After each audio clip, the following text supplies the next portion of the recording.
Jim. He's dead. Hello and welcome to Improv Autopsy. I'm your host, Stephen Cadwell.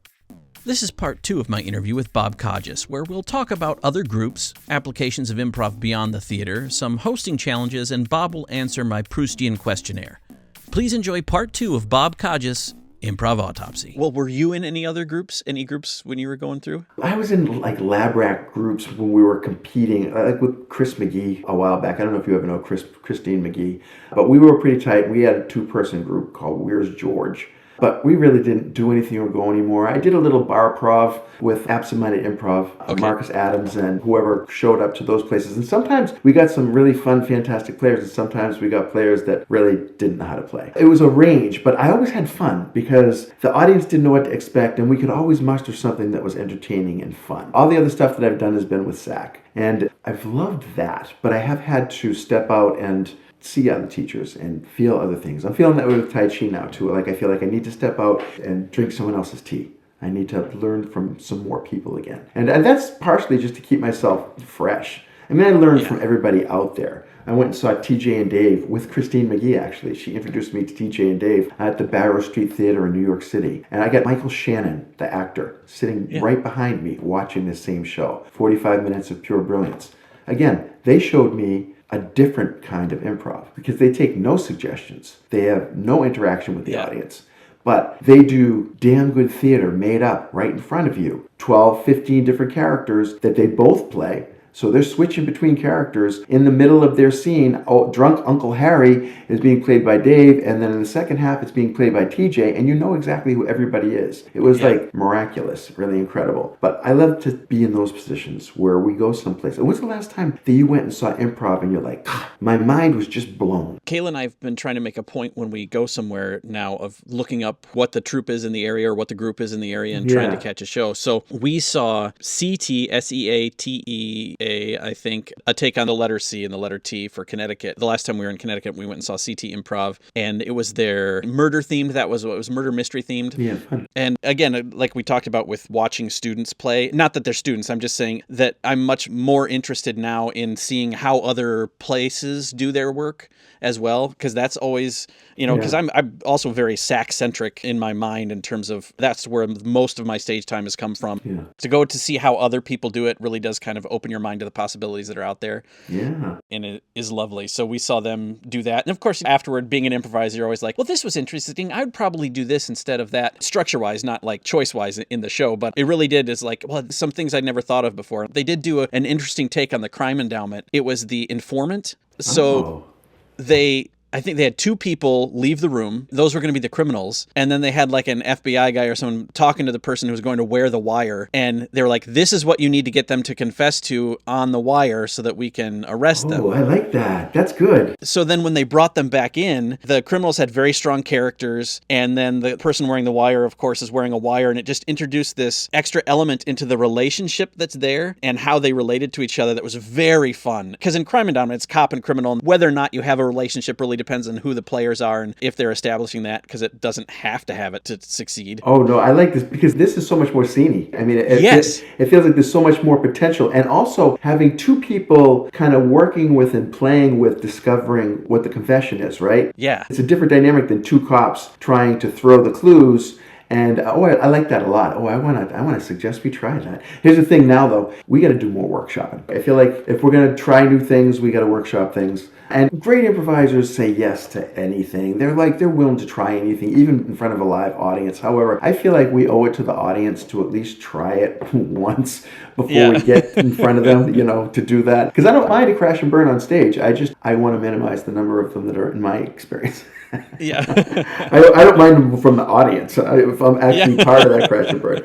We're doing a slice now at SAC Comedy, the paid scenes. We're honoring an audience member, but we do all on the right track, which is they ring the bell if you're getting their life right, and they give you the game show buzzer sound if they're getting it wrong. Yeah. And we have to interview them. This is where I'm learning new skills now, because to get good information out of an audience member for the ensemble to play with, it's a good challenge. It's a whole different dynamic because the boring stuff won't do, and not everybody has interesting lives. Yeah. It's a little bit of a struggle in the current structure. So, man, it's good though. And every iteration, I'm finding that I can find some energy here. And this is really kind of what I'm going for. Where if I feel good energy in a certain direction, I go in that direction. And I'll absorb as much as I can take, because then I'm just going to turn around and use that energy someplace else. Yeah. As much as I can, but my rule is don't get less than a quarter a tank. If you're spending your energy, you got to stop before you start to get tired. Yeah. Because then you can't help anybody else in the process. I'm dealing with that now politically, to be honest with you. Trying to pace myself so that I don't let the bad feelings get in me so that I can stay a helper in the process. Yeah. Because I'm a liberal dude. It's a tough road to navigate right now. I feel for you, because it's one of those things where part of me is like, just ignore everything. But then it's like, you can't be ignorant. You can't do that. Finding that balance between being aware and letting the water get in your boat. And that's from a Rumi quote that says that even the greatest wave can't sink a ship if it doesn't get in the boat, if the water doesn't get in the boat. And so we're on the sea, we're experiencing this stuff. How much can you experience without letting some get inside you? And this is the hard thing, because most of the improvisers I know have some empathic tendencies. They can feel because they've trained themselves to feel what other people are feeling, so that we can turn around and tell them what they're feeling when we're playing with them. And it seems to me that we'd be more vulnerable when there are issues of energy out there in the world, where you feel the pain of the world a little bit more than others. And also performers, right? I mean, yeah. We're trained to demonstrate emotion. You can't do that without having them. Yeah. I don't think you can. Although there are psychopaths that practice what it's like to really smile at someone. That's a scary thought, psychopaths in the improv world. Okay, let me tell you a story, though, that's kind of interesting. I have a friend who you may know. Her name is Mary Thompson Hunt. Do you know Mary? We've met. I don't know if she'd remember me, but I know who she is, yeah. Well, she wouldn't remember you now, probably, because she's been dealing with Alzheimer's and dementia for the last several years. And she's made very public that this is the struggle that she's going through and the challenge she's going through. The fascinating thing is this is a very skilled, experienced improviser who now has dementia. And the challenge is that she's so good at being in situations where she doesn't know what's going on, but just has to be patient to figure it out, that they're not really sure when she's not able to remember and engage and when she is, because she's trained herself all this time. When you step into a scene in improv, you know something, but you don't know everything. You actually know mostly nothing. And then you figure it out one step at a time with who's ever there. Now imagine you've got dementia and you step into a situation where you don't know what's going on, but you've trained your mind and your system so well to just receive each step and then take an inch forward with that it becomes almost imperceptible. It's just an amazing dynamic that I would really like to study a little bit, because I think it's made her more functional in spite of her disease. And she's made amazing progress in a disease that's very difficult and it's degenerative. So it's not like there's a light at the end of the tunnel, but she seems to have slowed it in her path and is getting good stuff out of her life in the process. But I raise that just because it raises another element of the power of improv in the world. Yeah. And if this may be the power to pretend as opposed to the power to actually unleash the person when they're in this disease, but I would like to explore it and just see what impact it might have with patients that are dealing with this. I did it with memory impaired seniors, but they weren't exactly in the situation that Mary's in. They were people who had other challenges. I've seen one news story and I've heard another story about people have had relatives that have had dementia. One of them, maybe it was Alzheimer's, but it's on the other side. So they knew improv and trained some as improvisers and had a much easier time relating to those relatives and conversing with those relatives because they weren't always trying to correct or, no, this is the reality. This is reality. They were content to live in whatever moment their family member was having and could still talk to them and that. So powerful. Okay, so I did a project teaching improv for the Alzheimer's, Dementia, and Resource Center here in Central Florida, where I was teaching improv to caregivers of people with Alzheimer's and dementia. And that was one of the key messages that I was sharing throughout the process is yes and is powerful for the people who are suffering with these conditions. Because what you're doing is you're accepting the reality that they're in, because you cannot change it. Your words will not change the reality. So if there's only one person in a relationship who's able to change, that person needs to change. And that person changes by saying yes to the person who is unable to change, and then watch where that goes. Because it brings moments to these folks and moments of calm so that they're not stressed about not getting it right. Because one of the things that I saw with my seniors who are memory impaired was they're very stressed out about not getting it right. And one of the things that I help to teach them is to not care about not getting it right. In improv, we make mistakes all the time and we just choose a different path. There you are and there it is, and so what? If it's not hurting anybody, it's not hurting anybody, and you're okay. And so teaching them that, but also then teaching their caregivers, when they make these mistakes, you go with it. You flow with it. You ride with what they've got going on and just see where it goes. And where it goes is they get happy that someone's listening to them and understanding them, not correcting them and contradicting them. Yeah. It's a good thing. And I would hope to see this more in an applied setting, because this stuff, it's a tool. You've seen like the immersives of the world where they use improv in simulation, actors helping to train people for tough situations in healthcare and the army, and because we're teaching people about how to respond and how to respond quickly and how to connect people when you have a challenge that requires more than one of us. Yeah. It's fascinating stuff. I'm loving it more while I'm talking to you. So how do you like that? It's good. All right. Well, I'd like to switch gears a little bit. I have a little bit of a Proustian questionnaire, sort of like a behind the actor studio Ooh, I love it. type of thing. If you need to translate this into not strictly performer, Good. that's fine. However you want to interpret. We can spend as much time or as little time on any of these as you like. But the first one is, Bob, how do you get into the proper headspace to play? I meditate before I step into space with my fellow players. And when I say meditate, it's not a big process. I try to make myself present. And to make myself present, actually it's funny because Lyle taught me a beautiful technique for immediate presence. It's called 3 things. There are my headphones, there's a flashlight, here's my lamp. Now I'm right here in this space. Okay, I'm not in my head. I just brought myself into the space because that's the most important thing to me, because I know if I'm present, I'll be able to do anything from that space. I only get into trouble when I get into my head. Rosowski taught me how to get out of that once I realize I'm in my head. And that is just literally to look in your fellow player's eyes and decide how they're feeling and then tell them. And it's like, pretty simple. Yeah. But again, little things like that help. But yeah, when I put myself in that space, here's the other thing. I believe very strongly in intention. I believe that when we go into something with a strong intention, that it actually carries us down that path a little ways. Do you ever do Tiger Alien Salesman? Yeah. Okay, well, I don't know anybody who teaches that game like I do, because my world, that game is just about intention. For those who haven't played the game, it's you give teams of 3 the challenge to turn around back to back. When they turn around, they're going to offer each other one of 3 characters, a tiger, an alien, or a salesman. And they do it with great energy and commitment. Each one has a hand motion, and they're supposed to call out these words. The tiger roars, the alien says, take me to your leader, and the salesman says, hi there. And so they get back to back, and you let them do it just on their own, and they do it great. They good commitment, good energy. Then you give them a goal. You're like, okay, now this time when you turn around, I want everybody to get all tigers or all aliens or all salesmen. That's your goal, okay? And I'm going to give you a few seconds to get into each other's heads. And then they do it. And most of them fail, but an amazing thing happens. All of them are louder and more engaged than they were the first time. Why? Because they intended on something. They stood there thinking, I want to do this stupid thing that Bob's just said we should do. So get all the same thing. As silly as it is, it's a goal that they share, right? And in that goal is intention, all aimed at the same direction. And even when they fail, they can't deny the energy that comes out when they unleash that intention on each other. And it's a beautiful moment. And for me, I look at it and I say, look, what if everywhere you work, everyone that worked there sat in their car for a full 2 minutes at the start of the workday and said to themselves, let me open myself up to these people. Let me do the best work I can with them and contribute the most I can to what we're working on together and be happy while we're doing it. Let me do all of that. If everybody that you work with did that for a full 2 minutes in the parking lot, how different do you think the start of that day would be? I'm just saying, intention is a real thing. So when I meditate beforehand, it's all based in that. It's all based in me going, how do I get myself present and get my intentions pushing in the right direction? Because in my view, we're all pushing atoms. But if we push enough atoms, we move a mountain together. So let's figure out how to do that as best we can, one at a time, and then as a group.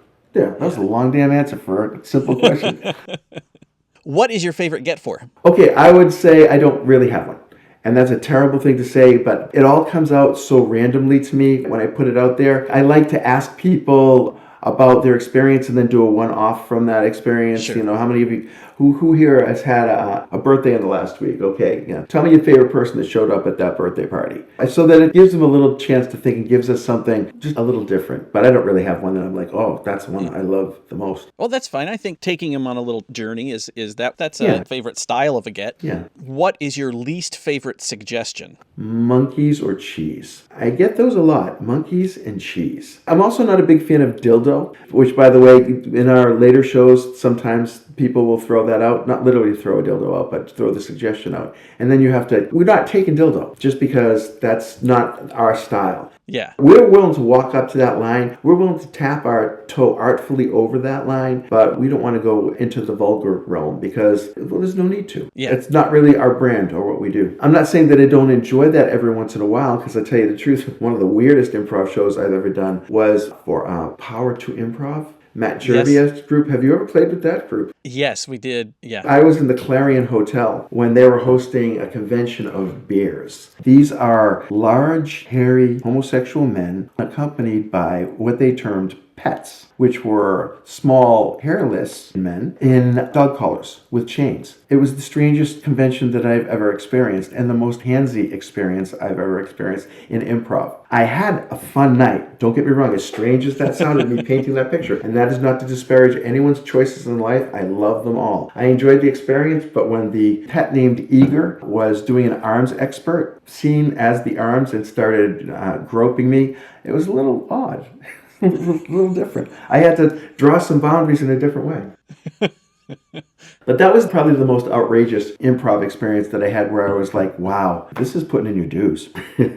So why then are you averse to monkeys and cheese? Just because of how often you get them? Yes. Thank you for bringing me back to the actual answer. And it is just that. And I also think this, because I feel like the people who offer those, they're just trying to be funny or clever. It's I don't like convoluted responses to convoluted suggestions, where the audience member is trying to write the scene with their suggestion. I prefer something simpler and broader, and something that will yield something rich for the players to choose from. But we've taken just about everything. Jenny looked at me in a show last week and actually questioned whether or not it was the Testicle Festival. We were doing a town hall meeting, in which one player plays a town hall manager and all the other players play characters in that town, confusing the speech and making that town manager angry. But this was a town that their big event was the Testicle Festival. And Jenny looked over at me. I was hosting the show to see, can I take that? And I was like, take it, but walk the line. And they did beautifully. Everyone knows what a testicle is, okay? And it's part of the human body. But the number of puns and jokes that they got out, tastefully and yet funny, were fantastic for that scene. They found a way to walk that line in spite of it being an actual testicle festival in that town. It was the balls. So those actually exist, right? I guess so. I didn't. Is it like the Rocky Mountain oyster kind of stuff? Yes. Okay. And there's a place I recently in the past year or two that there's one that does turkey testicles. Turkeys have testicles? Yeah, I guess that was our thought too. Wow. I wonder if that means all birds have testicles. But birds are fake, so why are we even talking about them? I was surprised that was a real thing. That people were like, actually are talking about birds being fake. I'm like, tell my cat. Because I've been burying them all over my yard. I'm pretty sure they're real. I hate that. I think that one of the beings that I love the most in the world is a serial killer. I mean, she's sweet. Her name is Fiona. She's a gorgeous little tabby cat, but she is faster than birds. She will hide on a tree, jump off the tree, and catch the bird while they're flying. I mean, so, yeah, we've had to taper that one a little bit. She's only getting the bad ones. Oh my God. Yeah, that's my cat's immigration policy. In my yard with birds. Yes, that was a political joke, my friend. All right. Describe your onstage persona. Is onstage Bob different than real life Bob? No, it's really not. It's real life Bob magnified, because the stage needs a magnification of the personality. Real life Bob wouldn't fill the stage or the auditorium the way that it needs to do the job on the stage. But the basic characteristics of that person are absolutely me. I lead with love. Yeah. First, I want to love the audience. Second, I want the audience to love me. And I believe that is key to my formula. Because if I go out there looking to love them, they're going to feel me loving them. And that's going to make them love me in a different way than me just coming out and impressing them and making them laugh. So I go out there, I look for people that I can feel in the audience that really want to have fun. And then I amp them up. But me, my personality, one of the things that I fear most is being disingenuous, is being ungenuine, really. And there's a risk with that, because I get a lot of really love loving feedback in my life. And I love it, but it's really hard not to fill yourself with your own ego when everyone's telling you how great you are. And I don't want to be that guy. So I try to ground myself, and I try to be as genuinely me as I can, even when that means showing people how stupid I am. Because I think that's empowering to people, that they're like, all right, if this guy's willing to admit that he's a doofus, then maybe I can be comfortable with my own doofishness.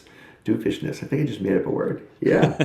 So yeah, it's me. And the same with when I'm doing keynote speeches in front of audiences. I'm a little bit more evangelical in my keynote speeches because I have messages in those that I'm really trying to change the world with. And so I'm trying to push it a little harder to get it into people's pores, to get them to step up and take notice of what I'm saying. And that's because I'm trying to help. When I give a speech, it's only about things that I want to talk about. I will not come give your sales team a speech about how to increase sales next year. I could do it. I don't want to do it. I'll talk about how they can be better human beings to each other and thus increase their productivity together and enjoy work more and thus produce more. More of that kind of stuff. But it has to come from me being me as much as I can. And I trust my friends to help me to know whether or not I'm actually fulfilling on that promise. Because I know there are people, the love of my life being first and foremost, who will be like, hey dude, this is not you. You need to stop being that dude. And she's done it for me a couple times in my life where she saved me. I was a corporate jerk at one point in my life. And she literally took me out on the porch and said, let me tell you what I see and who you are and what you're doing. And I literally cried because she opened my eyes to me being blind to myself and being more of a jerk than I ever really wanted to be. But she's the only one that could really say that to me at the time. Now anyone can say it and I'll cry. And change. Because that's basically what I learned there, is that sometimes you need friends to tell you it's time to change, and then you need to change.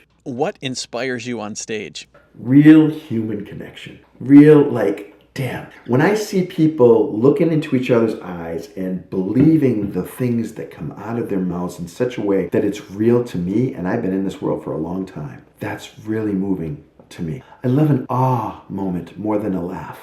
A moment when there's true feeling, like, especially when like someone like Jose, all right? Jose is a big dude on that stage, and he can be intimidating looking. He's got the tattoos, he's got the beard. He just looks big and strong, and he can elicit an awe from the audience because he knows how to play sweet characters that feel things. So to me, it's those moments, those genuine moments, that I love the most. And they're not even anything that the audience would necessarily call out as remarkable. But to see a chairs scene done well, to me, beats out any forward, reverse, yada yada, bada bada crazy stuff, because they're forced with those chairs in those positions to figure out who they are together. And most often they do it, and they do it in a way that's kind of intimate. So I guess that's it, yeah. The connections and the intimacy on stage are my favorite. What shuts you down or takes you out of it on stage? I think loud forcefulness. If I have a player that's steamrolling and it's uncoachable in the moment, because you've been in scenes with people on stage where they're going down a path where it's not right for the scene, where it's been going and what's happening. And in some instances, you want to say yes to whatever's happening, but you also want to get back on the path of what's most important.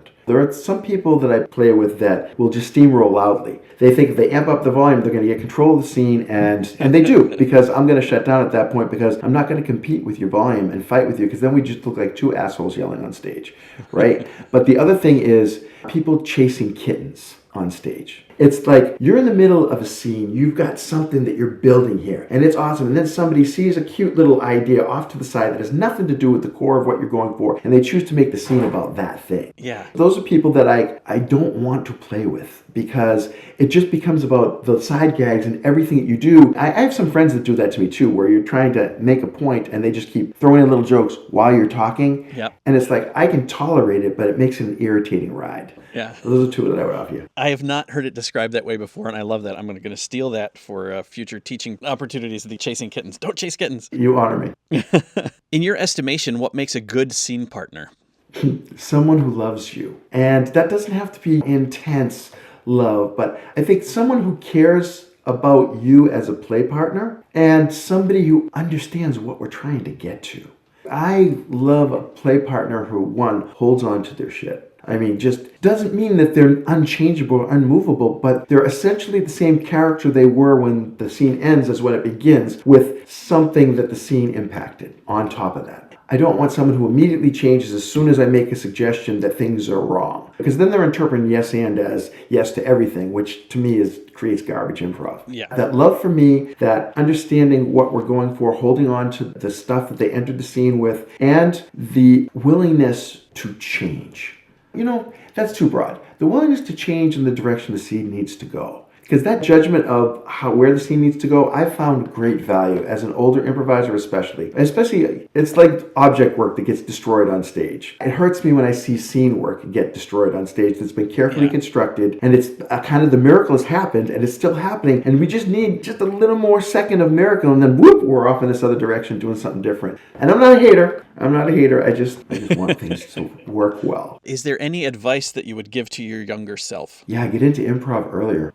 Honestly and truly, this is so much of a greater adventure with this skill set in my life. You may not know this about me, but most of the skills that I teach to the world are what I call wraparound skills. They're skills that you can take anything that you do for a living, wrap these skills around those skills, and you're better at it. Skills like creativity. I teach people how to be more creative. Improvisation, facilitation, how to generate your energy, how to be resilient. These are all things that no matter what you do for a living, if you add a dose of that to it, you're going to be better at what you do, or you're going to be happier, or both. And that's kind of my goal is to get to that intersection between success and happiness, my sweet spot. So I know there was a question that I was answering at the start of that. Yeah, you tell your younger self to get into improv earlier. Into improv earlier, and also just worry less. Worry less. Because although people do not see me as a warrior with an O, there is worry in anybody who takes the stage because we want something to happen with that audience. And there's a concern, I'll call it an energy really. And I've learned this about myself, that nerves are energy. Worry is energy, but they're energy misapplied. That we have the power, like any tool, to use that energy how we want to use it,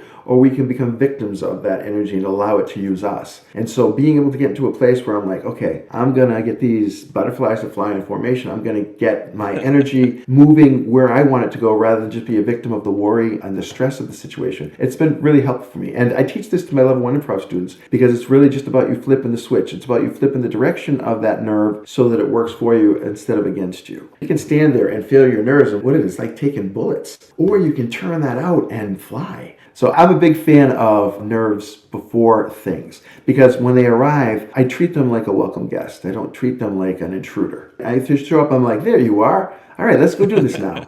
If they don't show up, I get a little nervous, I'll be honest. If I don't feel some sense, because maybe that means I don't care enough. And I'll take the nerves if it means I care enough, because if I care enough, I'm going to do a better job when I get on the stage. Yeah.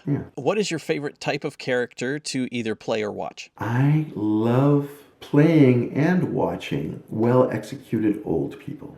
I like to see the range of old people. I like to see the beautiful, sage, loving grandfather character. I like to see the old person that blows convention and does things that young people would never expect of them. I like to see the rude old person disrupting things in the system. I like to see different variations of that. And that's just because I feel like it creates some fun opportunities for the unexpected. Because I think there's a certain expectation of old people. And what I see in them, which is interesting, bringing me right back to me talking about the first scene that I ever saw you do with Jenny, you were playing an old person. You were playing one of those people. And I'll tell you the truth, I think it may be instrumental into why I like that now, because I was so filled up with what you did there and what you could do with that I felt it, and it doesn't have to be obviously old people, but I felt the people part of it. So I really like that. I really also like playing people that are just unexpected, enigmatic. You think you know what's happening and they surprise you, but not in a way that's going to throw your scene partners, in a way that's just going to make people go, oh, all right, okay, this is what we're playing with here. Just revealing little by little as you go the character traits and flaws of this being. I'm not particularly scientific about it. I usually just get up there and feel it. I'll put myself in a position to go, okay, this is how my character moves right now. Let's see what that produces. Yeah. Because I think there are two ways to get it for me anyways. It's you think and act your way into something, or you feel your way into something. I prefer the feel because I think it's easier. If I can put myself in a position, or if you offer me the suggestion and I can evoke a feeling about that suggestion immediately, I'm on a better path. If I'm just treating it like the word or the concept, not so much. Bob, if you could do a scene with anyone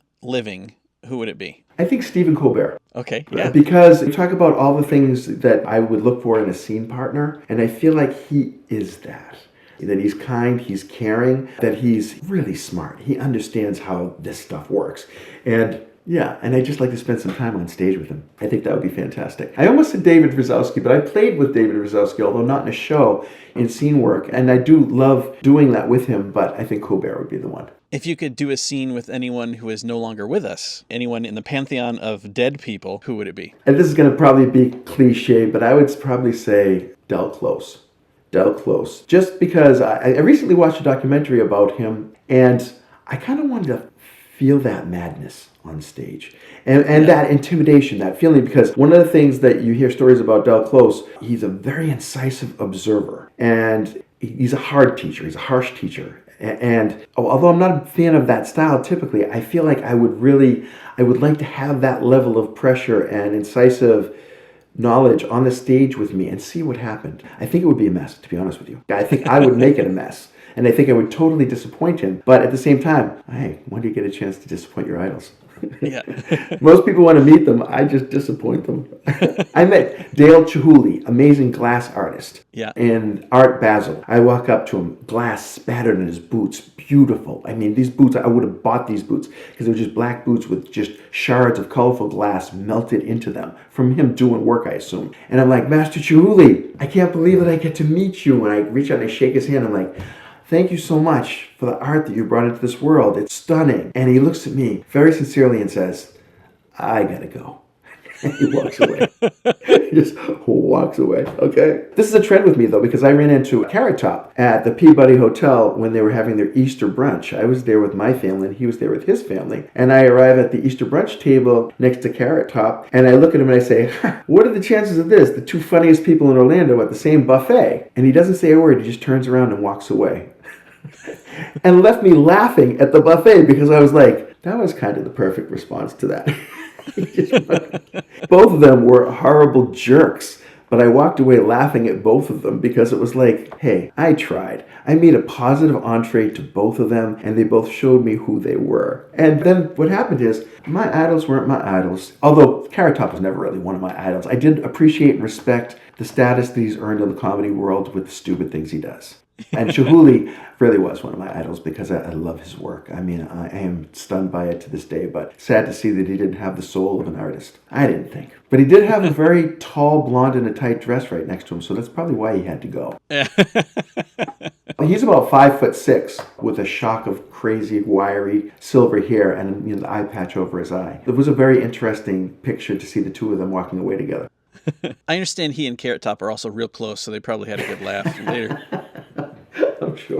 I'm sure you're right. If you could do a scene with anyone fictional in any realm of fiction, who would you choose to do a scene with? Oh, I think I want to do Darth Vader. I'm going to do Darth Vader. I was thinking of all these characters, right, and all these wonderful characters throughout history, but I just think it would be so fun to see where that would go. And I think it's partially because I consider myself to be on the good side of the Force, and I think it would be fascinating to see how the yin and yang of the Force would work on an improv stage. Yeah, Darth Vader. I could do, what's the Sith, the Red Sith. I could do him too. Darth Maul? Darth Maul, maybe, but he doesn't speak, so maybe not. We'll go with Vader. Take the lesser challenge. I'll get some verbal work into. So this is a follow-up just because you chose Darth Vader. Is there a particular scene? Because if you're doing a chair scene, I just imagine him using the Force to pull the chair out from under you every time you go to sit in it. You are so good at that. If this is true, then what else must be true? That is so perfect. No, I think what I'd like to do is a one-voice expert scene with him. I'll coordinate my breathing so that we keep the pace. Yeah. It doesn't matter what you do with him. It turns into scene ending in a Force choke. So. And scene.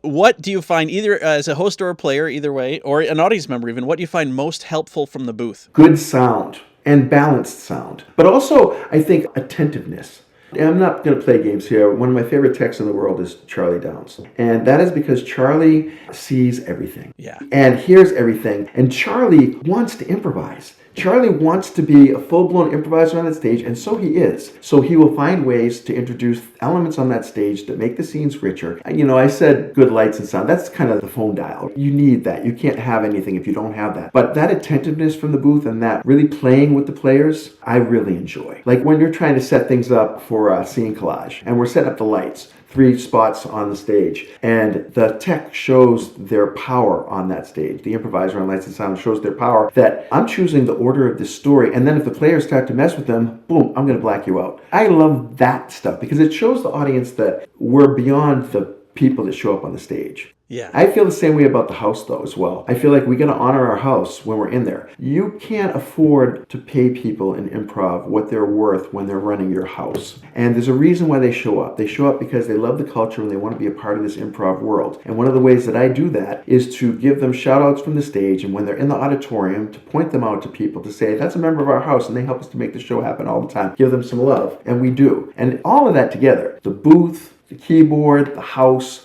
the players, the host, all that coming together for this singular experience for these people that showed up at our auditorium, that feels good. Yeah. It goes beyond the 5 or 6 players that are on the stage to the whole community that shows up in that theater. And then we, including our audience, make this stuff work. It's super good, super fun. So I love my people in the booth. And I think Charlie offers a very good example because when we do town hall, he'll have the name of the actual town, a sign from that town show up on the screen. Or if someone mentions a song that is in existence, he's going to find a way to infuse that into the scene, or at the end of the scene being very charming and fun. It just makes it feel whole and rich. And also, good lighting from the booth, man, that can really change. So I guess I love everything about the booth. There you go. Well, the other side of that coin is, what do you find least helpful from the booth? Interference. Trying to be too clever or inject things that just don't belong, or inattentiveness, where you're not paying attention. And I've swung 3 times. And the challenge is I'm in front of the audience. They're behind the audience. So the audience, at least some of them, probably most of them, see me swing it each time. And it looks like a disconnect between the stage and the booth. And I mean, I deal with it all the time. But the reality is, it's not that big of a deal. It's just more appreciated when they actually show up and do what they're supposed to do. And most of them, to their credit, do. But we are training some new folks now. So we're having to be a little bit more patient with them and offer some games that are a little more softball to the booth so that we don't put ourselves in a situation. Yeah. I think you've already answered this, but other than laughter, what audience sound do you revel in? I like that "aw" sound. Yeah. "Aw. Aw." That's whenever anything cute shows up on stage. Aw. But the "aw" sound is actually better when it's like "aw." Right? Yeah, I like that sound because it means that the audience and the cast have connected on an emotional level, and that the cast has inspired them to do that. Because this, like laughter, people forget this is actually involuntary stuff that we're making happen. Yeah. People aren't choosing when they do that. They want to come and laugh, but they don't come in laugh from the minute they get there to the minute they leave. They come in and then we choose when they're going to laugh. We give them the inspiration for that. And there's a beautiful power in that. And if used right, even with the ability to make them go, "ah," it creates this experience that goes beyond just going to a movie or going to listen to live music. It's just, although live music, I think, does have some similar elements to that. It's a beautiful thing. Yeah. That's why I like it. It's because it almost connects humans on a different level. And I think you've heard through most of the stuff I'm talking about, one of the things that I need more than anything is human connection. It's how I roll. And it's served me really well. Look I'm here talking to you right now. What's the worst venue you've ever played in? And this can be for your work or with the theater, wherever. Worst venue. Oh, there have been so many because of the way I teach this stuff. But for pure performance as a performer, the worst venue was a fire station in Orlando that was being used to house a bar mitzvah. And it was the most difficult show that I think I've done in a long time because there were 350 people at this bar mitzvah and only about 30 of them were focused on what was happening on the stage. A bunch of young kids were sitting around the stage, and the rest of the experience, it was an open space, completely open, and the echoes of all the people who didn't give a care about improv almost completely drowned out what we were trying to do there. So that was a really tough one, just purely because of the structure of the space and the fact that the vast majority of the people weren't interested in what we were doing there. Yeah. So that was a really intense one. Okay, here's an interesting one. At the States Thespian Competition in Tampa at the Morsani Hall, I was hosting a guerrilla improv show on the second level. And this space houses 6,000 thespians from all over the state that are competing. And I'm bringing some of my Lake Howell High School students that I work some improv with into this space on the second level. It's completely open, and we just start doing a show, and it starts gathering steam. And before we know it, we've got 1,000 people gathered around us all over the place, and they're all thespians who want to be in the show. So I get thespians forcing their way into the show. I get thespians yelling out suggestions over each other. It was just too many people for this. We had no amplification, so we ended up having to basically shut it down. Actually, the Thespian Festival shut it down because it was just too much for fire standards on that level. But one of the best things was getting to the bottom of the escalators and watching all of these high energy animated thespians coming down the escalators doing their crazy theatrical things. It was like 30 minutes of that after this little experience as an afterglow to what we had started up there. It was a horrible venue, but an amazing experience because we literally got more than we had asked for. So it was super success and then complete failure. So yeah, those are the things. And I tell you what, when we did improv at Taste in College Park, that was not a good venue to do improv in because the stage was tiny and it was straight out into the audience so that you were in a tube. It was like doing improv on a plane, and where the cockpit is where the stage is, and you could only fit about 40 people into the space. So it was just very awkward to be able to generate the energy that you needed to get the love going. It was really tough. So yeah. It was fun. But I look back at all this lovingly. It was hard at the moment because you had to work stuff out, but it was also super fantastic, the things that we managed to pull off in that process. Yeah. One other real quick one. We went to teach improv to inner city kids in Orlando. It's New Image kids. And I went with my friend Cindy Cox, who just went through the levels at SAC and wasn't really doing improv anywhere, but she wanted to teach improv to these kids. And I told her, all right, I'll do it with you. I'll go with you and do it. And found myself in a room with her with like 50 kids, all from the ages of like little kids to teenagers in a very small space. And their teachers are there and their support groups are there. And Cindy talks like this: okay, everybody, this is what we're going to do next. And this is a room full of high energy human beings that was like, I literally had to, in this weird venue, step up and boom, be the manhandle the group in order to match their energy and get some control in the room. And after that, Cindy stepped up and started using her outdoor voice more. But when we walked out the door, she was like, what happened there? And again, the end of it was we had a great time. It was really fun. In there, though, there was stress because you got to work it out. It's live. There's no turn the channel, right? What would you say is the best note or the best words of wisdom you've ever received or you've received to date, improv-wise? It's kind of meta, but take the note, okay? Sure. And this is the thing. I came into it able to take notes, but not quite as open as I needed to be to take notes. I would have explanations. I wanted people to understand where I was coming from because I didn't want to think it was just a stupid gaffe or a stupid move. There was some real thought behind it, but what I learned was whenever I had that much to explain about a choice I made, I was in my head and I was thinking too much and I needed that note. And I think, to tell you the truth, I think it was Richard who gave me that note. I think he put his hand on my hand and he said, Bob, take the note. And at that point, I'm like, take the note. And I did. And we found ourselves in a meeting recently. We were talking about hosting and hosts. And we all got together. It was a group of us. And one of the members of the group was being given a note. And there was a long conversation back and forth, all around the room, but mainly between Chris and this person. And then I get a note. And the note that was given to me was, we'd like you to jump up a little faster at the end of a scene so there's not a pause between the end of the scene and you taking control of the audience. And I'm like, got it, get up faster. And this other person goes, that's it? That's the whole conversation about that? I get this 20 minutes of conversation. And I turned to look at this person and I said, I took the note. And it was so beautiful to see the effect on this person who got the note then, right? It was like, oh yeah, if I had started this whole conversation, we would have been done with it if I had just taken the note that I had been given. So it was one of those, I felt a beautiful moment because I had learned that lesson and I literally in the last month, or maybe it was 2 months, employed that lesson again, and it just feels good. It feels good to take the note. It feels good just to receive wisdom from somebody else and say, all right, you know something, I'm going to try that next time, or I'm going to consider that next time. There's no rule that says you have to take the note and go and do something with it, but you have to receive it graciously in the moment. Otherwise, you're a green room jerk, and I don't accept those in my green room. That's the other thing as a host. I'm a czar in my green room when it comes to protecting the energy of my people. If you start talking politics, if you start making misogynistic comments or start getting just nasty in any way that you're going to poison my environment, I reserve control to take control of that and make something different happen. And I've never had to face anyone down. They always take the note when I offer it at that point because they're afraid of me. And they're not. Although, you know something, Stephen, there is this thing. Because I've been with SAC for so long. I'm on SAC's Hall of Fame. I've drawn the murals at SAC. I've helped SAC with organizational development. So people think I have some kind of authority at SAC that I don't have. I just help. I show up and I help. Most of those things that I did for SAC, I did for free because I love SAC. But there is a power to that too.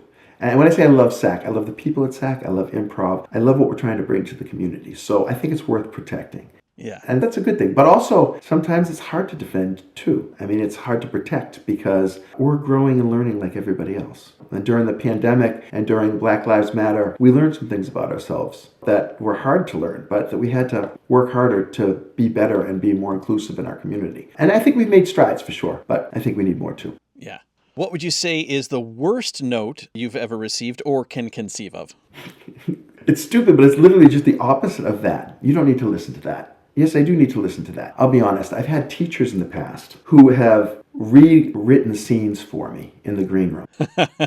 Yeah. That's the worst kind of note to get. When someone goes in and then step by step tells you the decision you should have made at that moment instead of the one that you made. I feel like that's just one of the things as improv coaches we need to not be is prescriptive. We need to offer tools that people can use, but not say, this is the tool you have to use when this happens. Because you can't do improv that way. You can't be thinking of your toolbox when you're in that moment. You have to consider the feeling. I need someone to say, go in that direction, not put a rail under me. I can work with that general direction as long as I have some freedom, because why I do improv instead of scripted work is the freedom. I love that I can make any possibility happen at any time in any scene. And that's a power that has to be prudently used. I think it was Del Close that said that we're all magicians on stage and we're all geniuses and we're all mavens as long as we make each other feel that way. But I feel like that's not always true.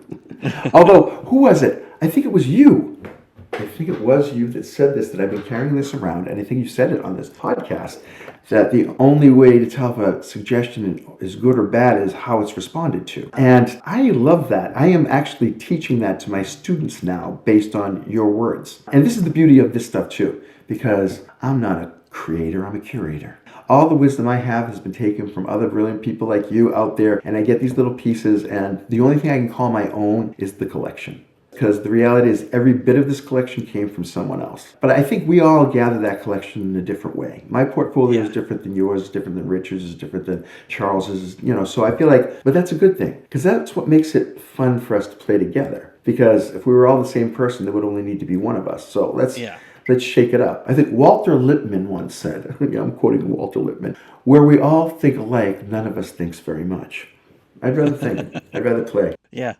You honor me, Bob. Thank you. You are honorable. You're awesome. I have to tell you, I was excited when you invited me to be on your podcast, because when I learned of the concept and then I listened to the podcast, I was like, this is good and cool and fun and interesting, and you're the perfect person to be doing this, because you are genuinely, as much as you are what I would consider to be a masterful improviser, you are always a student of improv. You are always looking to learn, and I admire that. I want to keep that alive in me as well, because I don't want to know everything. I want to not know everything. I want to keep learning everything, because I think this learning stuff is fun. And so I appreciate you. I really do. And I love that you're going through the effort to make this podcast a reality, because I think you're going to showcase some brilliant people's ideas, people who I know and who I'd love to showcase their ideas, but you have the podcast and you're doing it, so rock it out. And I'm proud to be one of them. This is an honor just to hang with you. I'm proud to have you. If there were an Academy Awards for everything improv, what would you be nominated for? Joy. I would be nominated as the most joyful performer on the stage, because that's the greatest gift that I bring to the stage. And that joy is rooted in love, because I love an audience. And when I say love an audience, very often we say I love an audience, which means I love to ham it up in front of an audience. Oh, he loves an audience. No, I love an audience, meaning I genuinely fall in love with them. I want them to be happy. If I feel like they're not as happy as they should be, I start to feel sad, and I start to feel like I need to find solutions to that. When they are happy, I am full of joy. And even when they're not happy, I'm really full of joy that I'm actually there and have the privilege of being in front of them, the person who gets the attention. In third grade, I used to have to go onto the steps of my elementary school to get that attention before school started and do stupid pratfalls with my friend Joey Brennick. I don't have to do that anymore. I can go to SAC, get on that stage. It's safer, and there are fewer bullies waiting for me afterwards. I presume SAC still is Truth, Excellence, Joy. Yes. And you're definitely one who embodies joy, not just at SAC, but in your everyday life, which is why I think that scene between you and Darth Vader would be very intriguing, because when you're met with negativity from the audience, you just bombard them with joy until they can't help but feel joy. So you might have better luck than Luke did. I love it. I hope so. No! I'll walk away with 2 hands. Yeah. If you are remembered 100 years from now for something you did improv related, what would you want it to be? Teaching improv to people all over the world in every capacity, because that is the thing I've leaned towards most, and I have a choice wherever I want to lean in this world. This is the one that I choose because I have seen it unleash more human beings. I've seen it connect more human beings. I've seen it change more lives than anything else that I teach. And it feels good. It fits everywhere. And it always brings goodness where it shows up. So I would want to be known for someone who has spread that basic spirit of improv and the core human skills of improv as far as it could be spread. Because, yeah, that's what I do. And that's why I do it. I love that. That's it for my discussion with Bob Kodzis. You can find him hosting at SAC Comedy Lab in Orlando, Florida when he's not traveling the world making people better humans. Check out his website and mine if you want. Drop me a line if you want to be interviewed or know someone I should. Check out my Patreon for random bonus content, including an offside show from the Miami Improv Festival from 2008. Go out and find some live improv to watch this week, and thanks for listening to Improv Autopsy.